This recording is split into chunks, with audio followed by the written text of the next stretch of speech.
구독자와 시청자 여러분 안녕하십니까? 오늘은 나액진 선생 없이 저 혼자서 제가 그동안 모아놨던 재밌는 이야기 중에 일부를 풀어놓을까 합니다.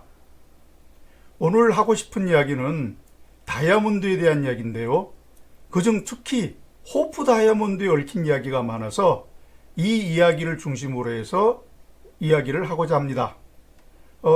가능하면 한 주에 하나 정도씩이라도 제가 모아놓은 많은 자료도 있으니까 이것을 하나씩 소개해드리고 싶어서 이 시간을 만들었습니다.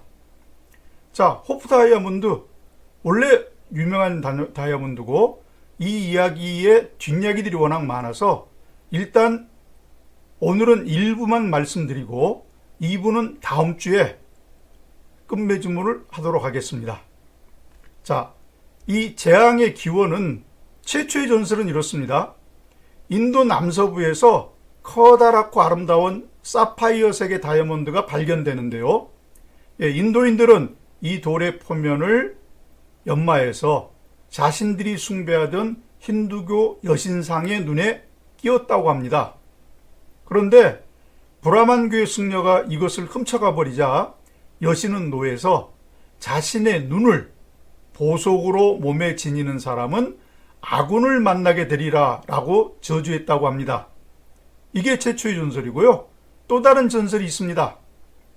역시 인도에서 이야기인데요. 코르룬강 부근에 농토가 넓게 펼쳐져 있는데 이곳에서 농사를 짓고 사는 마레아라는 농부가 있었는데요. 밭을 갈고 있는데 점쟁이가 지나가다 뚫어지게 얼굴을 바라보다가 한마디 하고 갔답니다. 여보시오, 당신 머지않아서 이 나라에서 제일 큰 보석을 갖게 될 것인데 그 보물에는 사람으로서는 뗄 수 없는 재앙이 붙어 있어가지고 그 보석을 갖는 자마다 죽게 된다 라고 하고서는 그냥 유유히 사라졌답니다. 참 이거 뭐 보석을 갖는다니까 좋기도 하고 뭐 갖는 때마다 죽는다고 하니까 아주 나쁜 말이기도 한데 하여간 그 말을 듣고 그러고서도 이런저런 일 없이 1년 정도 지나다가 농부는 밭을 갈다가 아름다운 강철을 내는 보석을 발견합니다. 그때는 보석인지 몰랐으니까 돌이었겠죠. 자, 그리고 이게 그 보석인지 다이아몬드인지 판단할 길이 없어가지고 예쁘니까 그냥 부뚜막에 올려놓고 살았답니다. 자, 근데 이때 인도가 페르시아의 친인을 받아 전쟁을 겪는 중이라서 에미르 제람이라고 하는 페르시아 장군이 그 마을을 수색하다가 마레아의 집에 있던 아름다운 다이아몬드를 발견하게 된 겁니다. 당연히 돈 주고 살 생각은 없겠고 그냥 갖고는 싶으니까 칼로 마레아를 죽여버렸습니다. 자, 그때부터 이 보석을 갖는 사람에게 죽음이 따르는 재앙이 나타나기 시작한 겁니다. 자, 어떻게 됐느냐? 제람 장군은 왕에게 보석을 바쳤는데 제람 장군 자체가 역적이란 모함을 받아서 형장의 이슬로 사라집니다. 다이아몬드를 받은 왕도 부하의 손에 몸을 잃었고요. 자, 이제 최초가 이렇게 시작이 됐는데 이제부터 아주 역사상 유례가 없는 재앙이 나오게 됩니다. 그 첫 번째 타자가 장 바티스트 타베르니에 라는 프랑스 보석상이자 여행가가 등장합니다. 112.3캐럿짜리 다이아몬드를 사들여서 뒤에 이제 호프 다이아몬드라고 이름 짓는 보석의 역사가 시작됩니다. 112.3캐럿 얼마나 클까? 1캐럿이 0.20g입니다. 무게가 이게 얼마나 되겠습니까? 우리 결혼하시는 여자분들 중에서도 좀 다이아몬드를 꼭 받고 싶다 하면 아마 0.3부, 3부, 0.3캐럿이죠. 5부, 0.5캐럿이죠. 이 정도 다이아몬드가 아마 최적치인 것 같고 조금 아주 부자들은 1캐럿짜리, 2캐럿짜리 산다고 합니다. 근데 그 값이 집 사는데 보태면 좋겠다는 생각이 들 정도로 돈이 많이 나가는 건 사실입니다. 자, 그런데 이 타베르니에는 다이아몬드를 사지 않고 어떤 사원의 신상 눈구멍에서 훔쳤다고 하는 이야기도 있습니다. 자, 어쨌든 이 타베르니가 보석을 사들이고서 감탄하면서 이 다이아몬드 빛깔이 아름다운 보라색이라고 기록했답니다. 자, 근데 이 아름다운 보라색이라고 하는 것 자체가 실제 눈으로는 안 보인답니다. 이건 뒤에서 좀 이야기가 나오겠지만 얼마나 이 타베르니에라는 사람의 눈이, 여기서 눈이 단순한 눈이 아니라 보석을 감식하는 눈이겠죠. 예, 이게 좋은지 뒤에 설명이 한번 2편에서 나옵니다. 일단 그때 한번 설명드리기로 하고요. 당시 10캐럿을 넘는 다이아몬드는 모두 법률로 인도 각지의 군주의 소유물로 정해져 있어서 인도에서 빠져나갈 수가 없었답니다. 그런데 빠져나갔고 1668년 타베르니에는 이 다이아몬드를 프랑스의 루이 14세에게 다른 보석들과 함께 팔아버렸습니다. 자, 아직까지는 안 죽었죠? 어떻게 됐냐? 세월이 흐른 후 타베르니의 아들 혹은 조카라는 설도 있는데 부친의 재산을 모두 탕진하게 되었고 80세가 넘은 고령의 타베르니에는 새로운 부를 찾기 위해서 인도로 떠나게 됐습니다. 자, 일설에 의하면 타베르니에는 인도에서 갈기각기 찢기고 그 사체는 들깨 밥이 되었다고 하는 이야기도 전해진다고 합니다. 그래서 일단 타베르니에는 죽었습니다. 자, 근데 이게 이제 루이 14세기에 팔렸으니까 프랑스 왕가로 들어간 거죠. 예.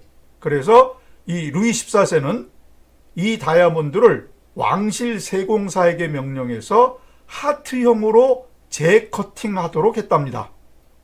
자, 일단 보석을 112.3캐럿이었던가요? 예. 이것을 가공하고 잘라냈으니까 이제 67.3캐럿짜리가 된 겁니다. 자, 그리고 왕실의 물품 목록에는 진한 강철빛의 푸른색이라고 기록됐다고 합니다. 푸른색입니다. 자, 그러면서 왕관의 푸른 다이아몬드 혹은 프렌치 블루라고 알려지게 됩니다. 이 프렌치 블루는 아마 여러 군데의 모험 스릴러 아니면은 그 탐정소설 이런 것에서 많이 등장을 합니다. 아, 프렌치 블루가 이거구나 하고 알아두시는 거 재밌겠죠? 황금으로 세팅하고 리본으로 목에 걸게 돼 있어가지고 왕실의 중요 행사가 있을 때는 왕이 착용했다고 합니다. 자, 전설에 따르면 루이 14세는 이 프렌치 블루를 단 한 번 착용했지만 그 직후에 천연두에 걸려 사망했다고 전해집니다. 참, 문수도 더럽게 없죠. 예. 그 루이 14세면 오직 당당한 왕 아닙니까? 짐이 곧 국가이니라 라는 왕권 신수설의 시초가 됐던 분인데, 그럼 목걸이 한번 잘못 걸었다가 다이아몬드 한번 잘못 찾다가 사망을 하다니요. 예. 그리고 왕의 총애를 받던 마담 드 몽테스팡은 이 프렌치 블루를 즐겨 착용했는데, 이 몽테스팡 마담이 이게 참 문제인 여자입니다. 그때 한참 프랑스에 남편들 독사라는 여자 모임이 있었답니다. 그 주동자예요. 그래가지고 왕의 총애를 잃고 비밀리에 신문을 받은 끝에 화형에 처해졌다고 합니다. 자, 그러면 루이 16세 천연두로 죽었죠. 총희라고 하죠. 왕이 예뻐하는 여자. 예. 총희가 결과적으로 화형에 처해졌고요. 자, 그 다음에 루이 15세입니다. 루이 14세 다음에 15세죠. 왕실 세공사에게 재가공하도록 명령했는데 이때 다이아몬드를 깎아내고 이루어지는 건 아닌 것 같고 옆을 둘러싸고 있는 건 장신구를 좀 손을 봐가지고 골든 플리스 훈장에 끼웠답니다. 그러면 이제 왕이 차고 나갔겠죠. 훈장을. 루이 15세는 이 다이아몬드로 몸을 장식하는 걸 삼갔지만 애인 중, 하여간 이 프랑스 왕은 애인 많습니다. 애인 중 한 사람인 디바리 자작 부인에게는 자주 빌려줬는데 이 부인 프랑스 혁명이 한창일 때 단두대에서 참수됐습니다. 또 죽었습니다. 자, 이후 루이 16세는 다이아몬드가 정말 세계에서 제일 아름답다라고 생각해서 왕비인 마리 앙뚜아네트에게 줬고 두 사람이 번갈아 자주 사용을 했답니다. 그리고 마리 앙뚜아네트의 친구였던 람바르공 부인도 다이아몬드를 자주 치장했는데 프랑스 혁명 중에 시민들에게 잔혹하게 살해됐습니다. 그 다음에 루이 16세와 마리 앙뚜아네트도 프랑스를 빠져나가려고 했죠. 대혁명을 피해서요. 예, 빠져나가려 하다가 체포됐고 프랑스 왕실 보석은 모두 시민정부로 넘겨졌습니다. 그때 시민계급이 처음 탄생하거든요. 예, 넘어갔습니다. 1792년 파리 시내에 있는 프랑스 왕실의 보물창고에서 왕실의 보물 대다수가 도난당했습니다. 그런데 보물 대부분이 나무 뿌리 거기 있는데 묻혀있는 것이 발견되었고 외국으로 팔려나간 거 그거 우리 거다 돌려달라 해서 거의 다 회수를 했습니다. 그런데 이 프렌치 블루는 나타나지 않았다고 합니다. 자, 그러다가 이제는 이 다이아몬드가 사라지고 20년이 지나자, 그러니까 이제 1812년입니다. 런던의 보석상인 다니엘 엘리아슨이 무게가 177그레인. 이놈의 그럼 이게 단위가 그레인도 나왔다가 캐럿도 나왔다가 뭐 하도 많아서 그래서 옆에 제가 참고상을 잠깐 써놨습니다. 1그레인이 4분의 1 캐럿입니다. 그러면 177g 하게 되면 뭐 그 4분의 1이니까 그 4로 나눠보면 446 점 얼마 이렇게 나옵니다. 44점 얼마 캐럿이죠. 예, 짙은 푸른색 다이아몬드 하나를 팔려고 내놓았습니다. 그런데 우리가 그림이나 보석이나 뭐 할 것 없이 원래 이 보석이 경매에 붙여지나 하게 되면 모두 다가 경력서라고 하는 게 따라다닙니다. 누가 어디에서 얼마를 주고 샀고 어떻게 보관했고 이게 언제 어디에 팔렸고 이런 게 달려야 되는데 경력서가 없습니다. 경력서가 없으면 가장 먼저 생각할 것이 훔칠 물건인가? 이렇게 생각할 여지가 많지 않습니까? 그러니까 값을 많이 못 받죠. 어쨌든 그런데 그런 식으로 해서 보석이 나온 겁니다. 사람들은 이게 20년간 행방불명이었던 프렌치 블루 아닌가 하고서 여러 가지로 추적을 해봤지만 추측만 나돌 뿐 정확한 이야기가 나오지 않습니다. 자, 어떤 사람은 이 다이아몬드가 스페인 왕가에 팔렸을 것이라 생각합니다. 왜 그러냐면 고야가 스페인 왕실의 그림을 그린 것들이 많은데 마리아 루이사라고 하는 여자의 초상화 가슴에 커다란 청색 보석이 그려져 있는 것이 나왔기 때문입니다. 예. 또 어떤 사람은 프렌치 블루가 오스트리아의 브런즈윅 공의 손에 넘어가 두 개로 나누어졌다고 생각합니다. 왜냐하면 역시 이제 그 프렌치 블루와 마찬가지로 브런즈윅도 자기 이름을 따라서 브런즈윅 블루라고 하는 6.5캐럿짜리 다이아몬드를 만들어냈거든요. 그런데 다른 하나인 44.5캐럿 다이아몬드와 색이 똑같습니다. 그러면 거의 뭐 색이 완전히 똑같은 게 나올 수 없으니까 같은 데서 잘라낸 거 아닌가 해서 67.3캐럿이었던 프렌치 블루를 이 두 개로 나눈 게 아닌가라고 하는 생각이 가장 많은 사람의 지지를 받았습니다. 예. 자, 그런데 더 유력시된 것은 뭐냐면 브론즈윅 공도 아니고 어떤 도둑이 이거 갖고 런던으로 도망쳐서 두 개로 잘라 팔았을 거라는 추리입니다. 근데 이제 여러분 우리 그 다이아몬드를 하나 알아가셔야 될 게 크기가 2배가 되면 값은 4배로 뜁니다. 크기를 나눴다는 이야기는 돈을 그만큼 많이 손해보는 거예요. 그런데도 결과적으로 절도 사실이 안 나타나야 될 것 아닙니까? 할 수 없이 잘랐을 거라고 보는 거죠. 예. 어쨌든 그것이 지지를 받는 가장 큰 이유가 뭐냐? 런던에는 프랑스 혁명 때 도망친 귀족들이 많고 이 귀족들이 뭐 보석 외에 갖고 나온 게 없으니까 이 보석류를 팔아서 먹고 살았다고 하는 것이 일반적이다 보니까 가장 지지를 받은 거죠. 예.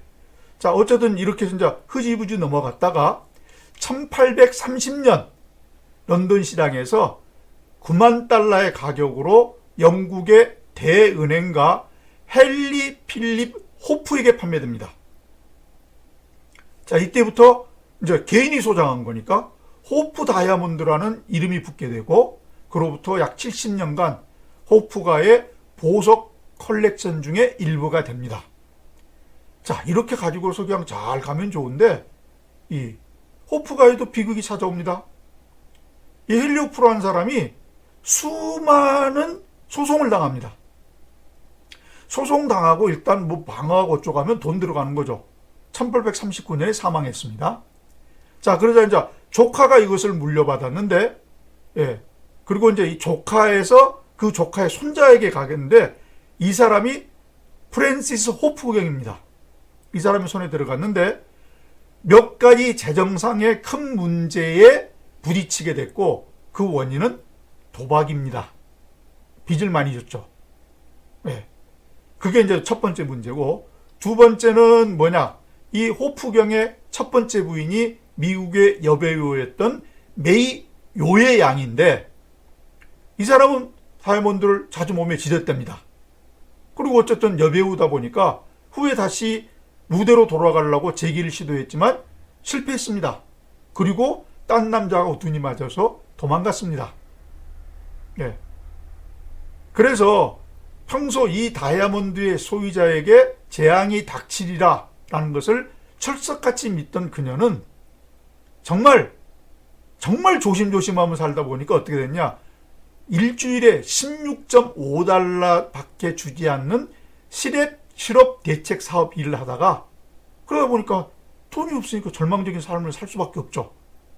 예, 1938년 보스턴에서 다이아몬드를 저주하며 숨을 거두었다고 합니다. 즐겨 다이아몬드를 찾고 결과적으로 무대로 재기하려다 실패하고 다른 남자와 눈이 맞아 도망을 가긴 했지만, 결과적으로 언젠간 재앙이 닥칠 거다 라고 생각하다 보니까 다른 일 못하고 실업자에게 주는 일을 좀 하다가 결과적으로 다이아몬드를 저주하면서 숨 거뒀습니다. 자, 두 번째 부인은 결혼한 지 8년 만에 살해됐습니다. 또 죽은 거죠. 예. 또한 그녀가 세운 이 호텔도 불이 나 전부 타버렸습니다. 자, 요렇게 됐고, 이제 그러다 보니까 이제 그 아까 빚도 많이 졌다고 하지 않았습니까? 빚이 많으면 자기 재산이 아니죠. 어딘가에 압류되어 있을 것 아닙니까? 자, 그런데 1901년 호프가의 재산관리인이 법에 제소해서, 야, 보물류로도만 좀 팔게 해달라, 부채 탕감하게 해서 매각할 권리를 얻었습니다. 그래가지고 프랑스의 브로커 자크 콜로에게 다이아몬드를 팔았습니다. 그리고 이 자크 콜로 브로커는 러시아의 카니토프시 왕자에게 매각을 했습니다. 문제는 매각하고 나서 바로 미쳐서 자살합니다. 또 죽었습니다. 예. 자, 이제는 러시아의 카니토프시 왕자에게 이 호프 다이아몬드가 넘어갔는데, 이 왕자는 러시아에 살았던 게 아니라 파리와 살았습니다. 방탕합니다. 예. 돈을 막 썼겠죠. 자, 그런데다가 다이아몬드를 애인인 여배우 라듀에게 빌려주었는데, 그녀가 처음 이 다이아몬드 차고 우주에 등장하던 날 밤에 왕자가 객석에 앉아 총을 쐈는데 그 총에 맞아 사망했습니다. 왕자 자신도 며칠 후 러시아 혁명당원의 칼에 찔려 살해됩니다. 어쨌든 지금까지 지금 다 죽었습니다. 예.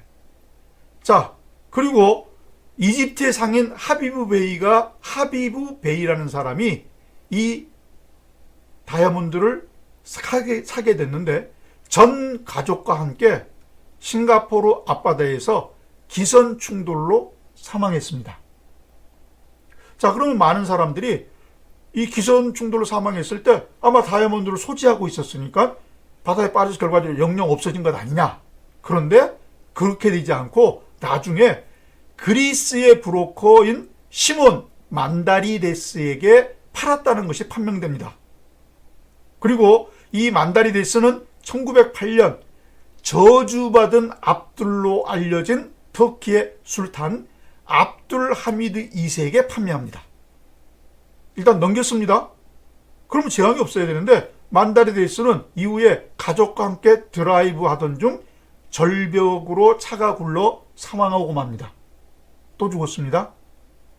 근데 다른 이야기로는 절벽에서 내던져졌다는 설도 있습니다. 이게 자동차 사고로 죽은 게 아니라 결과적으로 뭔가 살해당했다는 설도 있다는 이야기입니다. 자, 어쨌든 이건 이제 터키의 술탄, 왕격이죠. 술탄 압둘 하미드 2세에게 넘어갔는데 이 다이아몬드를 하렘, 자기 이제 여자를 모아놓은 궁전이죠. 하렘에 있는 여에게 착용하게 했지만 그녀는 술탄의 손에 의해서 처형됩니다. 자, 그런데 이 압둘 하미드도 자기 나라에도 혁명이 곧 일어나서 왕이 쫓겨날 것 같거든요.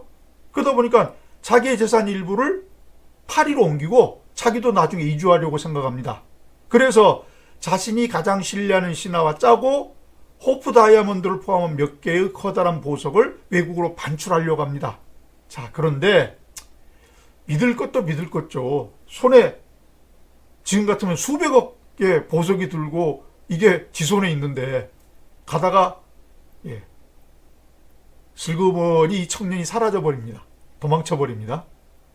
그래서 술탄은 성질이 나서 비밀 경찰 보내가지고 도둑 잡아오라고 명령했고 도둑이 된 청년은 평생을 두려움 속에서 보냈다고 전해집니다.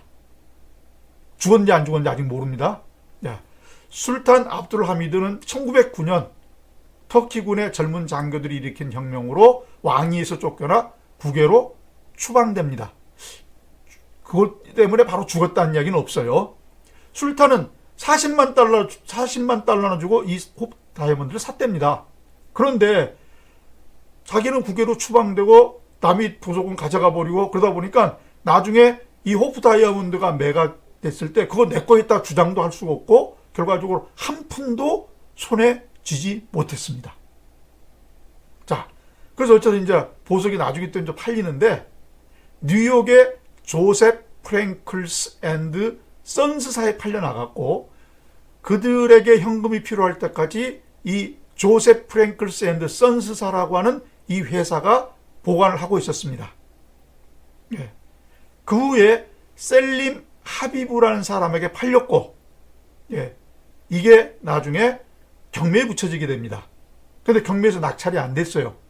워낙 고가였으니까 그렇겠죠. 근데 경매가 아닌 다른 경로를 통해서 로젠라우라는 사람에게 팔려냈고 이 사람이 유명한 보석상인 피에르 카르티에게 대팝니다. 여러분 우리 보석 카르티에라고 하는 것들 많잖아요. 여러 가지 이제 뭐 장신구도 많고 이렇게 옷가지도 많고 하는데 그 카르티에가 산 겁니다. 자, 그리고 이 프랑스의 보석상 피에르 카르티에는 이 다이아몬드를 파리에 온 젊은 미국인 에드워드 B 맥클린 부부에게 보여줍니다. 근데 이 맥클린 아버지가 어떤 사람이냐? 워싱턴 포스트지와 기타 몇몇 대신문사의 사주였습니다. 엄청나게 부자죠. 그런데다가 부인의 아버지도 콜로라도주의 캠프 버드 금강의 발견자입니다. 양쪽이 다 부자죠. 그러다 보니까 보석 사는 것은 전혀 문제가 없겠죠. 자, 그런데 이 맥클린 부인이 보석을 엄청 좋아하는 사람입니다. 이 호프 다이아몬드를 보기 2년 전에 신혼여행으로 파리에 왔는데요. 98.4캐럿, 이 호프 다이아몬드 더 큽니다. 98.4캐럿짜리 동방의 별이라는 다이아몬드를 이미 사들였었습니다. 스타 오브 더 이스트에서 동방의 별이라고 불립니다. 이걸 이미 사들였습니다. 그러니까 이렇게 큰 덩치의 보석을 살 수 있는 사람이니까 당연히 피에르 카르티에도 보여줬겠죠. 그런데 이 호프 다이아몬드를 처음 보여주자 맥클린 부인은 세팅이 마음에 안 든다라고 해서 구매 거절했습니다. 그런데 카르티에가 워낙 유명한 보석상이고 자기네가 그걸로 먹고 사는데 세팅이 엉성하다고 해서 못 팔아먹었다 하면 얼마나 자존심 상합니까? 그래서 세팅을 다시 해가지고 직접 워싱턴으로 집으로 찾아가서 부인에게 보여줍니다. 그러자 부인은 목에 한번 걸어본 후 반드시 사겠다고 해서 사들입니다. 그런데 이 부인도 분명히 다이아몬드에 얽힌 전설을 알고 있었는데도 그런 게 뭐 나한테 생기나? 그게 내한테 생기겠어? 하고 마음 놓고 결과적으로 오히려 그러한 전설을 즐겼답니다. 자, 이 부인은 워싱턴 사개교의 스타여서 이 사람이 주최하려면 대통령, 장관, 대사 다 몰론됩니다. 그리고 부인의 목에 걸린 호프 다이아몬드를 많은 사람들이 칭송을 했다고 합니다. 그런데 역시 맥클린 부인도 결과적으로 비극이 찾아오기 시작합니다. 자, 1918년 양친으로부터 광적인 보호를 받던 9살 된 아들 빈슨이 경호원들이 잠시 눈을 판 사이에 길을 뛰어 넘어가다가 자동차에 치여 사망합니다. 남편인 에드워드 맥클린은 아내인 에발린과 이혼하고 뇌물과 관련된 스캔들에 휘말려서 정신 이상의 알코올 중독자로 요양소에서 사망합니다. 자, 1946년 25살 된 딸이 수면제 과용으로 자살했습니다. 이거 뭐가 다이아몬드와 관련 있지? 나중에 생각해 보니까 결혼식장에서 다이아몬드 목걸이를 걸고 나왔다는 사실이 밝혀집니다. 그리고 그 맥클린 부인인 에발린도 1947년 4월 26일 폐렴으로 이 세상을 떠납니다. 자, 여러분 이렇게 지금 쭉 보셨다시피 거의 수십 명이 이 다이아몬드에서 문제가 있었던 것 아니냐, 이렇게 해서 문제가 됐던 겁니다. 물론 제가 2부에 설명할 때는 이 중에 다이아몬드를 갖고 있으면서 해를 당하지 않은 사람도 있고 하다 보니까 꼭 그렇지만은 않을 것이라는 게 밝혀지긴 하지만 사람들은 어떤 이런 전설이 생기면 잘 기억하지 않습니까? 이게 아마 가장 큰 문제가 됐던 것 같습니다. 오늘은 이 호프 다이아몬드의 일부만 말씀드렸고 2부는 다음 주에 정리를 잘해서 다시 올리기로 하겠습니다. 자, 시청해 주셔서 감사합니다. 감사합니다.